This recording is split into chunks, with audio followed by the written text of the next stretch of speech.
What's up, ladies and gents? My name is Parv and I'm here to guide you through another wonderful episode of our League of Legends Top 5 Plays. Be sure to stick around until the very end to hear a special celebrity cameo from our boy Blakinola. Alright everyone, let's get into things, starting off of course with our number 5 play coming out of the brain of Razorstorm on Heimerdinger. We see him poking in from the side after setting up some turrets in the brush and he's looking to bait the enemy team into following him. He puts down the upgraded turret and as they CC him, the turret starts to rip apart blue team. He uses Anya's to stall some more and to allow his turrets to keep AoEing down the opposing team and then he gets kicked away. All of a sudden, the enemy Thresh goes for the hook, but he puts down the turret just in time to block it and then continues cutting back with his Thresh. Out of nowhere, he turns to finish Shen off and level up as he continues running, utilizing the excellent box from Thresh to kite Lee Sin around as Amumu flash ults to make it a 2-for-0 exchange.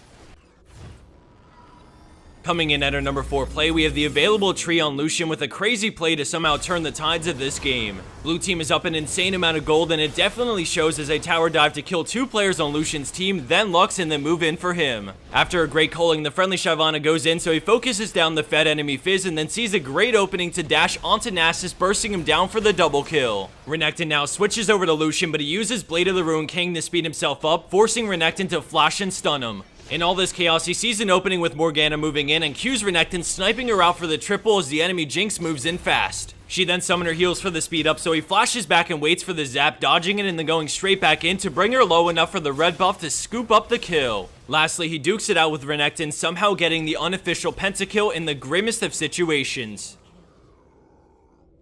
Landing in at our number 3 play, we have Colt from Texas on Orianna with a nifty teamwork-oriented play to put them ahead in a close high-elo game. We see the majority of red team hiding in the fog of war with the pink ward down looking to bait and surprise blue team. Orianna clears the wave and pretends to rotate towards mid, so blue team beelines it for the inhib and then red team engages. Orianna shoots her ball in into a huge command shockwave and dissonance as Rumble and Graves use their ults as well, melting them down in seconds to get a lead in this close game.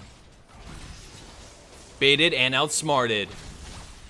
Our number 2 play comes from Escalate Soul on Zed as he pulls out a bunch of clutch moves all with very little time to react. Right off the bat, we see that the friendly Lux is in a bad position and he does what he can with his shadow, but at this point he needs to get out, so he books it for his tower. Caitlyn stays right on him because she knows he doesn't have his W up and then she chunks him low and goes for the kill, but he reflex ults both of their ults and then he plays it ballsy until Gragas goes down. He sees LeBlanc moving in, so he swaps with his shadow, runs around the barrel from Gragas and then sidesteps Caitlyn's Q as his team cleans up shop. I'd recommend rewatching this play to catch all the little things he did and his pathing throughout this team fight because you'll notice one thing: it's all reaction timing and instinct.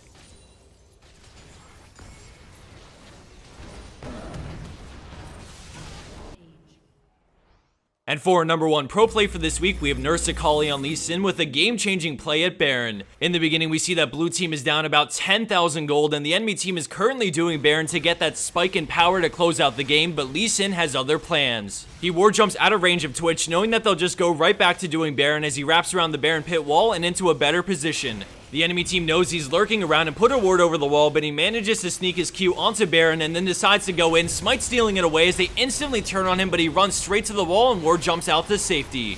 When his Q comes back up, he snags a kill on Twitch and then moves in to help his team battle to win this close team fight despite them being down 10,000 gold worth of items. He safeguards to the ward and finishes off Lulu as Nami and Lee Sin turn to handle the enemy Ziggs, 2v1ing him to eventually get Lee Sin his 3rd kill in this turnaround play. And for the bonus clip of the week, we have Pentakey on Nidalee. Take it away, Blakinola. As we start, we see that blue team has their backs against the wall as the red team is looking to make their way in. Wanting to avoid the wrath of the turret, they throw some wards down to get some vision. In fact, they love having vision so much that they end up placing 8 wards in the base before Eve decides enough is enough. She flashes in, unleashes Agony's Embrace while the rest of the red team follow up. A solar flare from Leona followed by a counter strike from Jax turns this balls deep engage into a 4-for-1 in favor of the red team. I'm Blakinola and you just finished watching Top 5 Plays.